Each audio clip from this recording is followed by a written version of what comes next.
Dear students, welcome to the third lecture of Scoop. Today we will discuss export command of Scoop. Scoop की export command जैसा कि आप जानते हैं कि ये जो आपने फाइल्स HDFS में क्रिएट की हुई हैं उनको एक्सपोर्ट करता है रिलेशनल डेटाबेस मैनेजमेंट सिस्टम में।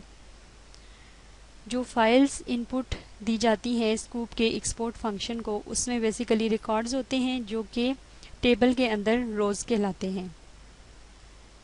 अब ये रिकॉर्ड्स किस तरह से रीड होते हैं? जो आपकी फ़ाइल है उसमें जो यूज़र कुछ डिलिमिटर्स को यूज़ कर रहा होता है अपने रिकॉर्ड्स को सेपरेट करने के लिए, डाटा को सेपरेट करने के लिए। जैसे अगर आपके पास एम्प्लॉय का टेबल है तो उसमें एम्प्लॉय आईडी और एम्प्लॉय नेम अगर दो फील्ड्स हैं, उन फील्ड्स के डाटा को सेपरेट करने के लिए कॉमा को यूज़ किया जाता है।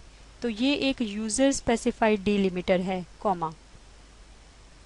इसी तरह से जो नेक्स्ट रिकॉर्ड है आपका, जैसे एक एम्प्लॉय का डाटा आपने इंसर्ट किया, उसके बाद सेकंड एम्प्लॉय का डाटा इंसर्ट करना है, तो उसके लिए आप स्पेस को एज अ डिलिमिटर यूज़ कर रहे हैं।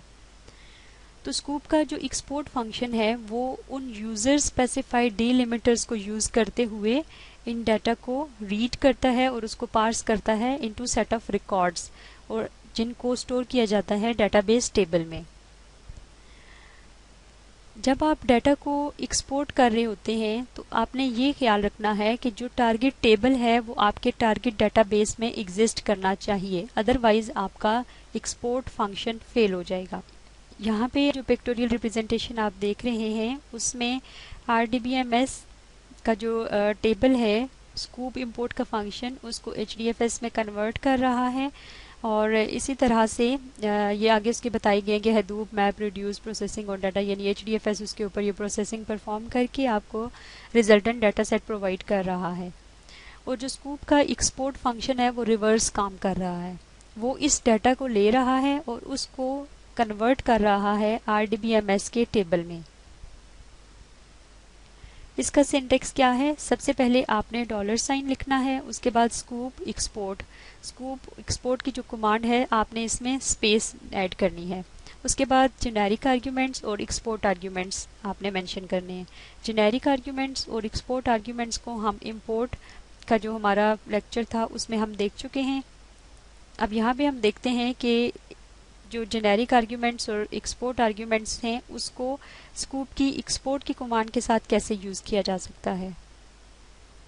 यहाँ पे एग्जांपल जो ली जा रही है उसमें ये सपोज किया गया है कि एम्प्लॉय का डाटा जो कि emp_ डाटा फाइल के अंदर स्टोर है, और ये जो emp_ डाटा फाइल है ये कहाँ पे एग्जिस्ट कर रही है? ये emp डायरेक्टरी में, और वो emp डायरेक्टरी कहाँ है? HDFS के अंदर। ठीक है, तो बेसिकली आपने HDFS के अंदर emp डायरेक्टरी में emp_ डाटा फाइल के अंदर एम्प्लॉय का डाटा स्टोर कर रहे हैं।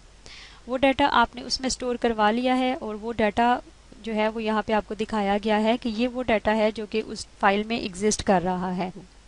अच्छा, अब हम देखते हैं कि एक्सपोर्टिंग का प्रोसेस यहाँ पे कैसे काम करेगा।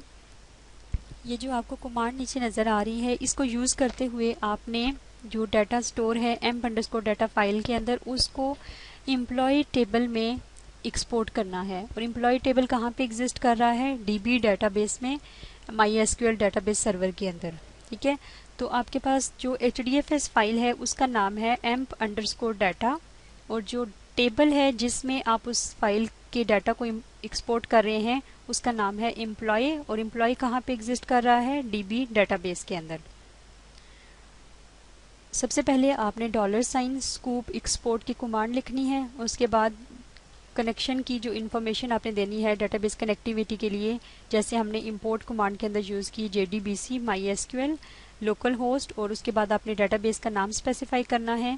DB के अंदर आपने उस फाइल को एक्सपोर्ट करना है, यूज़र नेम रूट, उसके बाद कि वो कौन सा टारगेट टेबल है जिसके अंदर आपने वो डाटा एक्सपोर्ट करना है, तो वो नाम है उसका, उस टेबल का नाम है एम्प्लॉय।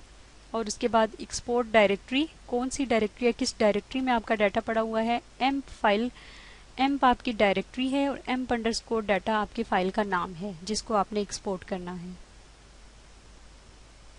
अब आपने एक्सपोर्ट कर लिया, उस एक्सपोर्ट कमांड के थ्रू डाटा को MySQL के टेबल के अंदर। अब ये वेरीफाई करना कि वो डाटा सक्सेसफुली एक्सपोर्ट हुआ है या नहीं, उसके लिए आप MySQL के अंदर ये कमांड यूज़ करेंगे जो कि सेलेक्ट स्टैटिक फ्रॉम एम्प्लॉय है। आपके टेबल में से तमाम डाटा को सेलेक्ट करके डिस्प्ले करा देता है। तो इसको यूज़ करके आपने वेरीफाई करना है कि आपके टेबल के अंदर डाटा सक्सेसफुली एक्सपोर्ट हुआ है या नहीं। तो जब आपने वो कमांड रन की तो आपके पास जितने भी रिकॉर्ड्स थे 1201 से लेके 1206 तक जितने भी आईडीज़ थे, उस फाइल के अंदर जितने भी जो आपकी फील्ड्स थी, जैसे आईडी था, नेम था, डेजिग्नेशन था, सैलरी और डिपार्टमेंट, उन सब का डाटा जो है वो टेबल के अंदर सक्सेसफुली एक्सपोर्ट हो गया है और आपने उसको सक्सेसफुली व्यू कर लिया है।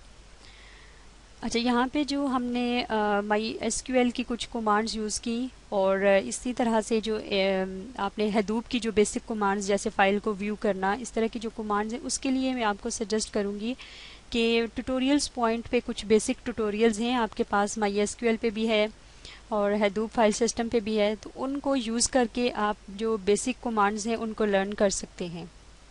ठीक है, यहाँ पे हमारा स्कूप का लेक्चर एंड होता है। Thank you.